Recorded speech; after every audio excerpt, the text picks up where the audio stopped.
चलिए हम कर लेते हैं क्लास 6 फूल का मूल्य। अक्सर किसी वस्तु का मूल्य हम उसकी भौतिक विशेषताओं को मानते हैं, किंतु ऐसा नहीं है। वस्तु में अन्य विशेष गुण भी होते हैं जिसका कोई मूल्य नहीं होता।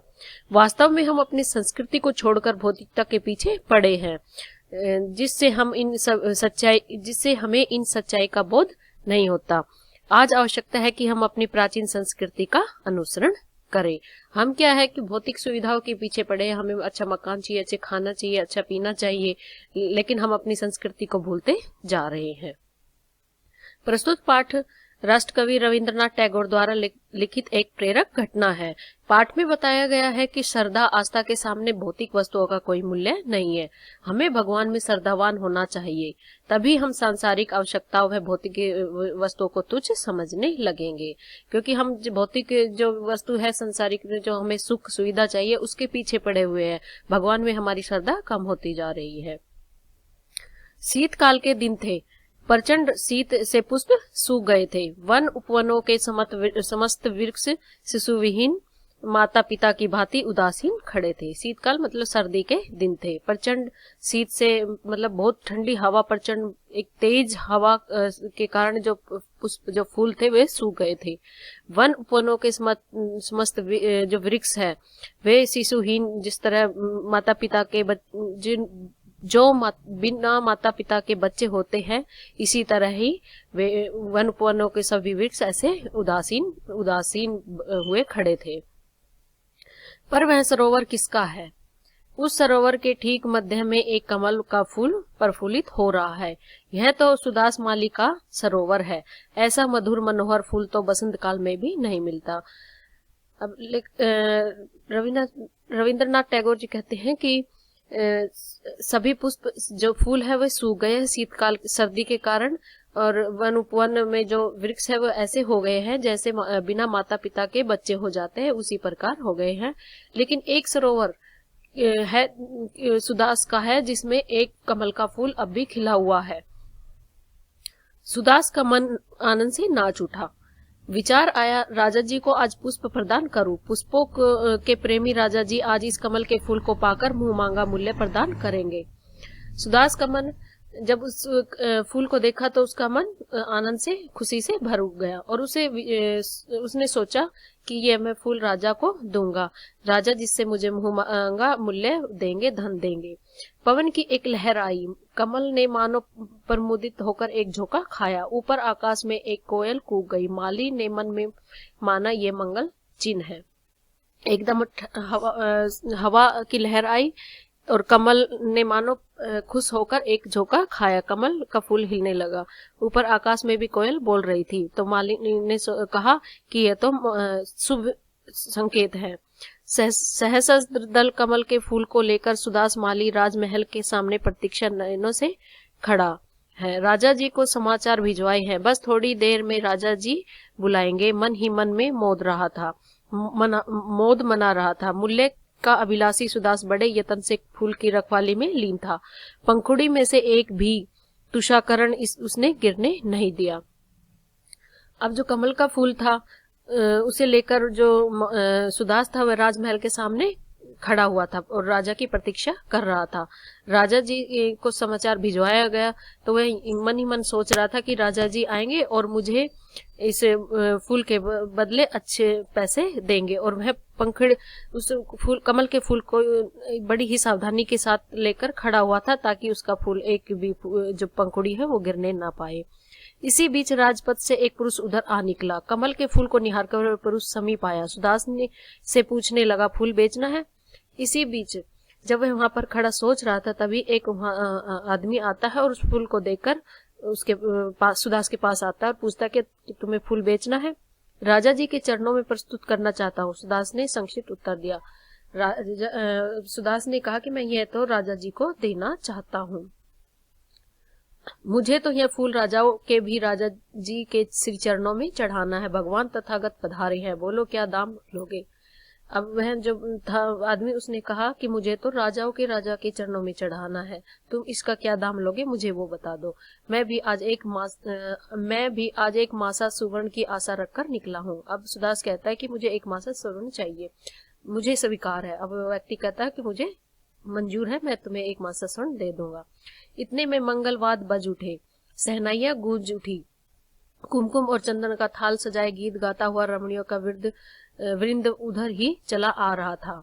अब कहते हैं कि इतने में ही बाजे बजने लगे, शहनाइयां गूंज उठी और कुमकुम और चंदन की थाल को सजाए हुए जो रमणीय औरतें थी वो इधर चली आ रही थी। राजा प्रसेनजित नंगे पांव चलते हुए भगवान बुद्ध के दर्शन के लिए निकले थे। नगर के बाह्य प्रांतर में प्रभु गौतम पधारे हुए थे। अब जो राजा जी थे वे भी नंगे पांव भगवान बुद्ध के दर्शन के लिए निकले हुए थे और नगर के सभी लोग उस गौतम बुद्ध के पास जा रहे थे जो बाह्य प्रांतर में ठहरे हुए थे। कमल के फूल को निहार कर राजा जी हर्षित हुए, सोचने लगे प्रभु के पूजन के लिए आज पुष्प की कमी थी, वह भी पूरी हो जाएगी। राजा जी ने पूछा, सुदास फूल का क्या मूल्य लोगे? अब कमल के फूल को जब राजा जी ने देखा तो वे बहुत ही खुश हुए और सोचने लगे एक फूल की कमी थी, वो भी अब पूरी हो जाएगी गौतम बुद्ध के चरणों में चढ़ाने के लिए। राजा जी ने सुदास से पूछा, क्या इसका क्या मूल्य लोगे, क्या चाहिए तुम्हें, वो बता दो। महाराज, फूल तो इस सज्जन ने ले लिया, सुदास ने कहा। अब सुदास ने कहा, महाराज ये फूल तो इन व्यक्ति ने ले लिया। किस कीमत पर? 1 मासा सुवर्ण पर। मैं 10 मासा देता हूँ। राजा जी को माथा नवाकर वह सज्जन बोल उठा, सुदास मेरे 20 मासे। अब राजा जी जो व्यक्ति था वह सिर झुकाकर उसे कहने लगा, सुदास राजा अगर 10 मासा दे रहा है तो मैं 20 मासे दे दूंगा। राजा जी का चेहरा कुछ उतर गया। इतने में सज्जन बोला, महाराज आप और मैं आज भगत बुद्ध के दर्शन के लिए निकले हैं। इस पुष्प के लिए आप और मैं राजा प्रजा के रूप में नहीं खड़े, 2 भक्तों के रूप में उपस्थित है।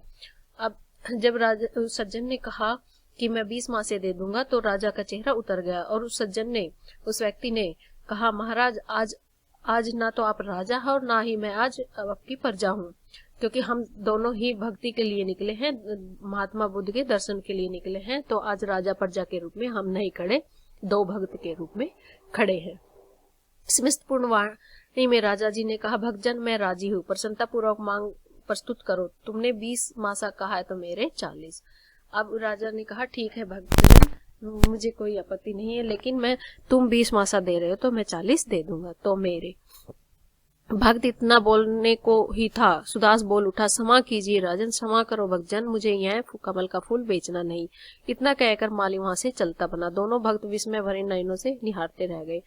जब दोनों भक्त, जो भक्तजन था, सज्जन था और राजा मोल भाव लगा रहे थे कि मैं इतना दूंगा, मैं इतना दूंगा, तभी जो सुदास था उन्होंने कहा, क्षमा कीजिए भक्तजन और राजा, मैं इस फूल को नहीं बेचूंगा।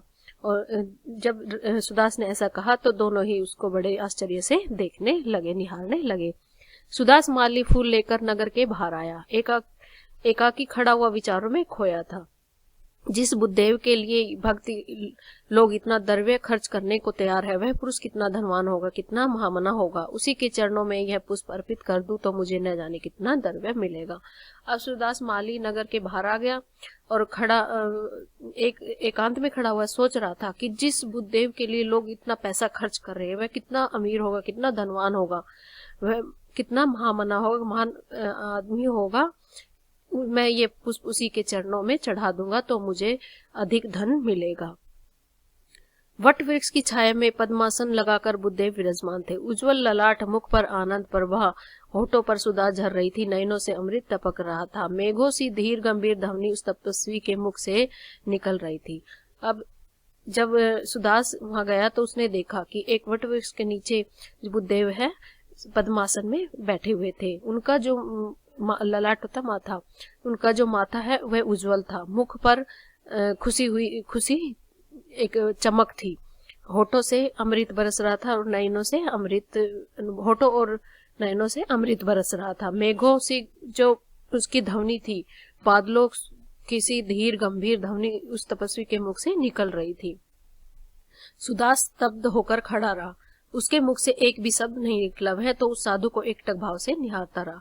अब सुदास स्तब्ध मतलब एक जगह एक स्तब्ध हो गया, एकदम उस एकटक वहीं पर खड़ा रहा। सुदास उसको एक स्तब्ध होकर देखता रहा। उसके मुख से एक भी शब्द नहीं निकला। वह साधु को एकटक भाव से, क्योंकि उसमें इतना तेज था कि वह उसको देखते ही रह गया, उससे और कुछ सूझा ही नहीं। भूमि पर झुककर सुदास ने इस परम तपस्वी के चरणों के आगे कमल फूल चढ़ा दिया। वट वृक्ष के सघन